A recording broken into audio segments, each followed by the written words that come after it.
My phone buzzed at 3 in the morning. I was dead asleep, dreaming about something I cannot even remember now. The sound jolted me awake, that harsh vibration against the nightstand, pulling me from whatever peace I had found. I reached over, squinting at the screen, and saw her name, Sierra, my girlfriend of 2 years. The message loaded and my blood went cold. "I'm at Jake's house. Come pick me up or we're done." I stared at those words, reading them once, twice, 3 times. Jake. My best friend since college. The guy who just got married last year. The guy whose wife Amanda was 7 months pregnant. I looked at the location sharing dot on my screen, confirming what I already knew. She was really there. My hands started shaking as I sat up in bed, the weight of that ultimatum pressing down on my chest. Before I tell you what I typed back, let me ask you something. Where are you watching this from? Drop your city in the comments below. Hit that like button if you have ever had someone test your boundaries at the worst possible time. And subscribe, because what happened next changed everything. Not just for me, but for 3 other people who woke up that morning with their lives turned upside down. Now let me take you back to where this really started. Sierra and I met 2 years before that night. It was at a coffee shop in Portland, one of those places with exposed brick and indie music, playing just loud enough to feel like atmosphere. She was a graphic designer. I was a project manager for a software company. The first 6 months were everything you hope for when you meet someone. We went hiking every weekend, cooked dinner together on weeknights, made plans about maybe moving in together someday. I thought she was the one. I really did. I had even started looking at rings, planning to propose the following autumn when the leaves turned that perfect gold color she loved so much. Sierra was fun. Everyone said so. She had this energy that filled a room, made people gravitate toward her. She had lots of friends, which I loved about her. I am not the most social person, so having someone who could light up a party took pressure off me. But about 3 months before that, 3 a.m. Things started shifting in ways I tried to ignore. She started going out more with what she called her old friend group. That group included Jake. Jake and I went way back to college, shared an apartment junior year, stayed close even after graduation. He had just gotten married to Amanda about a year prior. Amanda was kind, soft-spoken, the type of person who remembered your birthday and sent handwritten thank you notes. When she told us she was pregnant, Sierra and I bought them a gift basket. We were all friends. Or so I thought. But then Sierra and Jake got close. Really close. It happened fast. Like one day they were casual acquaintances in the same friend circle, and the next they had inside jokes I did not understand. She would be on her phone, constantly laughing at messages. When I asked who she was texting, she would say, "Just Jake." Being Jake like that explained everything. It made my stomach twist, but I pushed it down. Jake was married. Jake was about to be a father. Jake was my friend. There was no way. One evening I stopped by Sierra's apartment unannounced. Just wanted to surprise her with takeout from her favorite Thai place. I knocked, used the spare key she had given me when she did not answer. I walked in and found her on the couch with Jake. They were sitting close. Too close. They both jumped when I entered, and Sierra laughed it off, said they were just looking at something on her laptop. Jake left pretty quickly after that, barely making eye contact with me. I told myself I was overthinking it. But then came the comparisons. Little comments that dug under my skin. "Jake is so spontaneous, not like you," she would say, after he suggested some last-minute road trip. Or, "Jake knows how to have fun when I wanted to stay in on a Friday night because I had an early morning meeting." Each comment felt like a tiny paper cut, small enough to dismiss but painful enough to remember. I kept telling myself I was being paranoid, that I should trust her, that jealousy was ugly and I was better than that. I even felt guilty for having doubts. What kind of boyfriend does not trust his girlfriend to have friends? What kind of friend suspects his best buddy of something shady? So, I buried it. Shoved those feelings down deep and tried to focus on the good parts of our relationship. Tried to convince myself that everything was fine. That Friday night, Sierra told me she was going out for girls' night. She kissed me goodbye around 7 p.m., said she would be home late not to wait up. I was working a late shift anyway, had a project deadline that needed my attention. Around 11 p.m., I sent her a text asking how things were going. She replied with something short, "Having fun, talk later." 3 words, no emoji, no warmth. I remember staring at that message longer than I should have, feeling that familiar twist in my gut. By 1 a.m., I was exhausted. The project was done. My eyes burned from screen time, and I just wanted sleep. I brushed my teeth, climbed into bed, and was out within minutes. Deep, dreamless sleep, the kind you only get when you are truly spent. Then my phone exploded with sound. That buzzing, that ringing, that sharp intrusion into silence. I fumbled for it, brain still foggy, and saw her name on the screen. 3:07 a.m. The message was already loaded when I unlocked my phone. "I'm at Jake's house. Come pick me up or we're done." The location sharing was on. I could see the little dot marking her exact position at Jake's place in the suburbs, 45 minutes away from my apartment in the city. My heart hammered against my ribs. I read the message again. Girls' night out. But she ended up at Jake's house. At 3 in the morning. Demanding I drop everything and drive nearly an hour to pick her up. Or else. The ultimatum hung there in the darkness of my bedroom, and suddenly everything clicked into place. All those inside jokes. All those comparisons. All that closeness I tried to explain away. My gut had been screaming at me for months, and I had ignored it because I wanted to believe the best in people I cared about. I thought about Amanda. Sweet Amanda with her growing belly, probably asleep upstairs, while her husband entertained my girlfriend downstairs. Did she know Sierra was there? Did she think it was innocent? Or was she in the dark like I had been? I sat there on the edge of my bed, phone in hand, that message glowing in the dark. My mind was racing through every possible scenario. If I went and picked her up, what was I really saying? That I would accept being controlled. That ultimatums at 3 a.m. were okay. That I would ignore every red flag just to keep the peace. I remembered something my therapist said months ago, when I first started questioning things about our relationship. I had gone to therapy because I felt crazy for having doubts, wanted someone to tell me I was wrong. But she said something that stuck with me. Healthy relationships don't involve ultimatums at 3 in the morning. She also said, "Trust your gut, Cole. Always trust your gut." My gut was screaming now. Not with jealousy or insecurity, but with clarity. This was not right. None of this was right. Sierra should not be at a married man's house at 3 a.m. She should not be demanding I rescue her from a situation she chose to be in. And Jake should not have let this happen. Not with a pregnant wife sleeping upstairs. Not with our friendship supposedly meaning something. I made a decision. It came fast and clear, like something I had known all along, but was finally ready to act on. I opened the location sharing again, took a screenshot of Sierra's exact position at Jake's house. The timestamp showed 3:07 a.m. in the corner. Then I typed my reply. 3 words. "We're done then."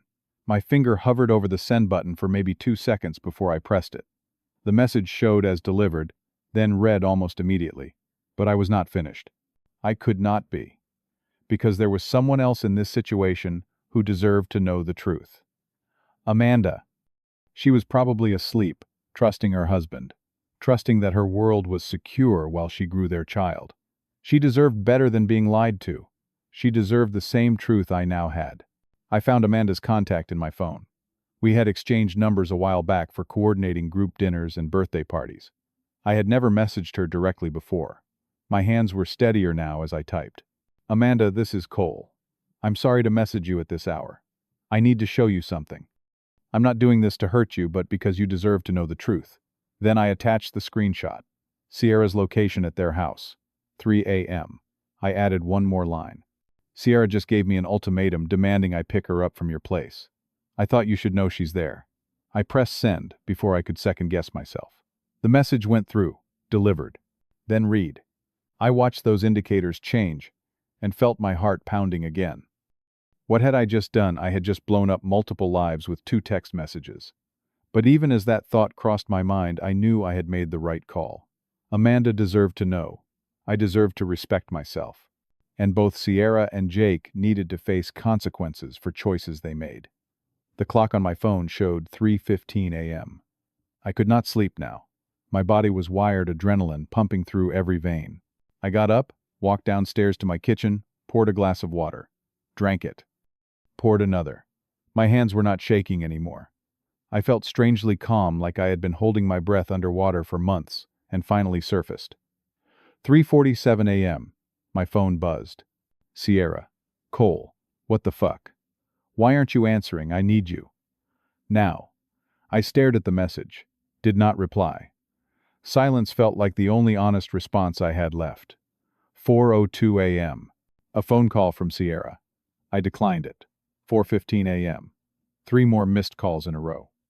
I switched my phone to airplane mode. I needed space. Needed quiet. Needed to sit with what I had just done and know that I stood by it. I sat by my window as the sky started changing from black to deep blue. Portland mornings are beautiful, even when your world is falling apart.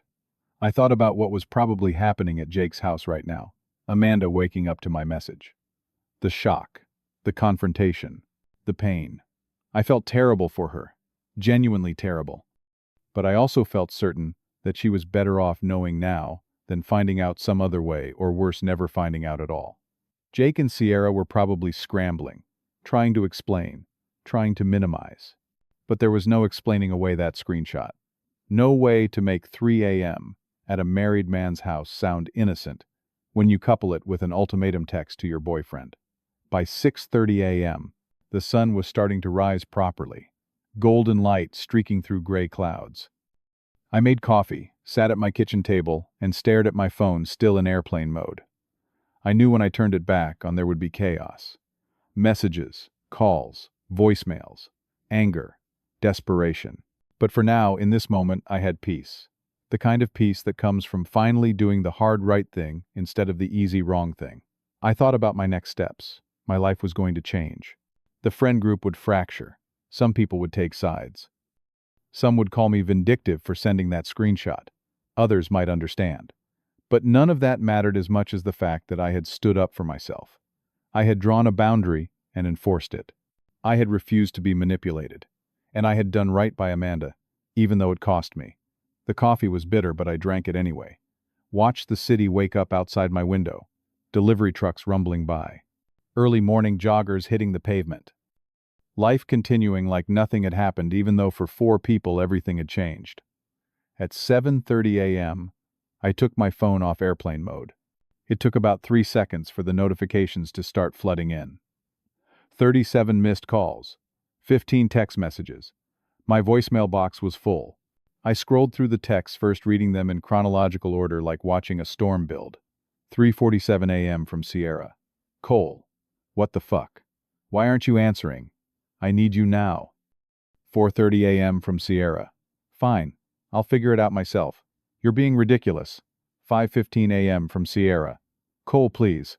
Something bad happened. I need to talk to you. 6:45 a.m. from Sierra. Can I come over? I have nowhere to go. 7 a.m. from Sierra. Please. I'm sorry. Just let me explain. The progression told its own story. Anger, turning to panic, turning to desperation. I clicked on one of the voicemails, put the phone to my ear.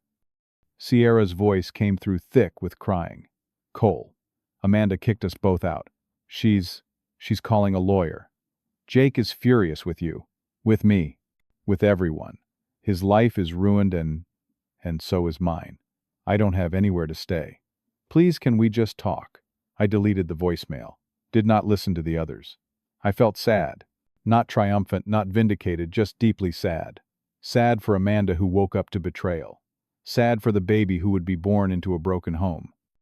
Even sad for Jake and Sierra in a distant way, because they had destroyed something through their own choices and now had to live with it. But I did not regret what I had done. That sadness did not translate to regret. At 8 a.m., Jake called. I stared at his name on my screen for a long moment before answering. What the hell did you do, Cole? His voice was raw, angry, barely controlled. You sent that screenshot to Amanda. At 3 in the morning. Do you know what you've done to my family? I kept my voice level. What I did to your family, Jake? You're the one who had my girlfriend at your house at 3 a.m. while your pregnant wife was sleeping. Don't put this on me. Nothing happened. He was defensive now, the anger cracking. Sierra just crashed here after drinks. It was innocent. Innocent. I could not keep the disbelief out of my voice. Then why did she text me an ultimatum? Why was she at your house instead of going home? And why didn't you think about Amanda before letting Sierra stay over? There was silence on the other end. Then Jake's voice came back quieter. It wasn't supposed to be like this. Sierra said you two were having problems. She needed someone to talk to. And you thought being that someone while your wife is 7 months pregnant was a good idea. You're not just my friend Jake. You're a husband. About to be a father. Another pause. Amanda is leaving me. She's going to her mom's. She said she can't trust me anymore. That's between you and Amanda. You made choices, Jake. So did Sierra. I just made sure Amanda knew the truth. She deserved that much. You destroyed my marriage. His voice broke on the last word. No. You did that yourself. The call ended. I set my phone down and rubbed my face. That conversation drained me more than the sleepless night had. Jake and I had been friends for over a decade. We had history memories inside jokes of our own, and now that was gone. Burned up in one stupid decision he made. Or maybe a series of decisions, small choices, that led to Sierra being at his house at 3 a.m. Either way, the friendship was over. At 10 a.m., my doorbell rang. I looked through the peephole and saw Sierra standing there. She looked wrecked. Eyes swollen from crying, hair pulled back in a messy knot, wearing the same clothes from the night before, but wrinkled, now tired. I opened the door but did not step aside to let her in. We talked right there in the doorway. Cole, please. Her voice was hoarse. Can I come in? I need to explain everything. You can explain from there. It's not what you think. Jake and I, we're just friends. Nothing happened. I swear. Then why did you text me? That ultimatum. At 3 in the morning, why were you at his house? Instead of coming home, she fumbled with her words. We had drinks. I didn't want to drive. Jake said I could crash on the couch. That's it. You could have called an Uber. You could have called me earlier. But you didn't. You waited until 3 a.m. and gave me an ultimatum. That's not how people in healthy relationships behave. I was testing you. The words burst out of her. I wanted to see if you'd drop everything for me. I just stared at her. Testing me. At 3 in the morning, by being at another man's house, a married man whose wife is pregnant. You're being dramatic. And you sent that screenshot to Amanda. Do you know what you did? Jake's life is ruined. His marriage is over. Amanda deserved to know the truth. Just like I deserved to know what was really going on. Nothing was going on. Then why are you here begging me, instead of at your own apartment? Her face crumpled. Because Amanda called my landlord's wife. They're friends. She told them everything. My landlord said, I need to leave by end of month. I don't have anywhere to go. My parents are across the country. Please, Cole. Just until I figure things out. I felt a pull of sympathy. Despite everything, seeing someone I once loved falling apart was hard. But I also knew letting her stay would be the worst thing I could do. For both of us. No, Sierra. I can't do that. What we had, it's over. You made that clear at 3 a.m. when you gave me an ultimatum. I chose to respect myself. Now you need to figure out your next steps, but they can't involve me. You're really going to abandon me like this. I'm not abandoning you. I'm choosing me. There's a difference. I closed the door. Heard her crying on the other side for a minute or two before her footsteps faded away. I leaned against the door, exhausted down to my bones, but also feeling something I had not felt in months. Free. I felt free. The first week after everything blew up was rough. I went to work but felt like I was moving through fog. My colleagues noticed I was off. A few asked if I was okay. I kept it vague, just said I was going through a breakup. Most people understood and gave me space. I appreciated that. Coming home to an empty apartment was strange. Sierra had never officially lived with me, but she had been there so often that her presence was everywhere. Her toothbrush in the bathroom, her favorite mug in the cabinet, her jacket on the hook by the door. I spent one Saturday packing everything of hers into boxes. It was cathartic, like physically removing her from my space helped remove her from my head. Each item went into a box, and each box went into my storage closet. Closed chapter. Through mutual friends, I heard updates. Amanda had indeed gone to stay with her mother 2 hours away. She was filing for divorce. Jake tried to reconcile, sent flowers, wrote letters. But Amanda was done. Trust broken is hard to rebuild, and she did not want to try. I respected that. She was protecting herself and her baby. Sierra had left Portland entirely, moved back to Texas where her parents lived. Our mutual friends said she was struggling, working remote jobs trying to rebuild. Jake had become somewhat of an outcast in our friend group. A few people tried to stay neutral, but most sided with Amanda. Infidelity. Even suspected infidelity does not sit well with people, especially when a pregnant spouse is involved. I sent Amanda a message one day, kept it short. I'm sorry for everything you're going through. You didn't deserve this. Wishing you and your baby all the strength. She replied a few hours later. Thank you for telling me the truth. It hurt, but I needed to know. That message meant more to me than she probably realized. Validation that I had done the right thing even though it was hard. By the second month, I started going to therapy regularly. Not because I was falling apart, but because I wanted to process everything in a healthy way. My therapist helped me understand boundaries. How they are not walls meant to keep everyone out, but doors where you choose who gets through. How enforcing them is not mean, it is necessary. How self-respect is not selfish, it is survival. I picked up hobbies I had let slide. Started rock climbing again at the gym near my place. Got back into reading, tearing through books I had been meaning to get to for years. Cooked elaborate meals just for myself because I could. Because I wanted to. Because taking care of myself felt good. The third month I joined a new hiking group. Met people who did not know my history, did not know about the 3 a.m. text, or the screenshot, or any of it. I was just cold to them. A guy who liked trails and bad jokes and stopping for coffee after a long hike. One guy, Travis, became a good friend. He was a photographer, had this way of seeing beauty in ordinary things. We bonded over our shared love of the outdoors. One day after a particularly tough trail, Travis and I were sitting at a coffee shop, both of us sore and happy. He mentioned he had gone through a bad breakup a few years back. His ex had cheated, and he struggled with whether to tell her new boyfriend or just let it go. He eventually told. It blew up his ex's life temporarily, and people called him vindictive. But he said something that stuck with me. Sometimes the trash takes itself out. Our job is to not let it back in. I laughed for the first time in months. Really laughed. It felt good. By the fourth month, I realized I was okay. Actually okay, not just pretending. I did not need Sierra to be happy. Did not need Jake to have good friends. Did not need anyone to validate my choice because I knew it was right. My apartment did not feel empty anymore. It felt like mine. Filled with things I chose, people I invited, energy I created. I thought about that night a lot. 3 a.m. The text. The decision. The screenshot. Sometimes late at night when I could not sleep, I would wonder if I should have handled it differently, been less harsh, more forgiving. But then I would remember how that ultimatum felt. The manipulation, the disrespect, and I knew I would make the same choice again, every single time. Amanda had her baby in late autumn, a girl. I saw the announcement through social media, a mutual friend sharing the photo. Amanda looked tired but radiant, holding this tiny person she had created. The caption said something about new beginnings and strength. I hoped she was okay, hoped she was healing, hoped her daughter grew up knowing her mom was brave enough to walk away from something broken. Jake sent me a message one day, just one line. I'm sorry, man, for everything. I read it. Did not reply. Some apologies come too late. Some friendships cannot be repaired. That is okay. Not everything has to be fixed. Sometimes things just need to end, so new things can begin. I sat at the same coffee shop where I first met Sierra. Autumn leaves were falling outside. That perfect gold color she used to love. But I was not thinking about her.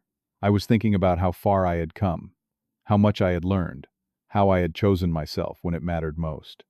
People always ask me if I regret sending that screenshot, if I regret ending things so abruptly. The truth is, I do not. Not for a second. That night I learned something crucial. Love should not come with ultimatums at 3 in the morning. Trust should not require tests. And respect starts with respecting yourself. Amanda is raising her daughter now, alone but strong. Jake is working on himself, I heard, through mutual connections, trying to figure out who he wants to be. Sierra, I do not know where she is, and that is okay. Some chapters need to close completely. No epilogue required. As for me, I am learning that being alone is not the same as being lonely. That boundaries are acts of self-love. That sometimes the hardest decisions lead to the most freeing outcomes. I have good friends now. Real ones.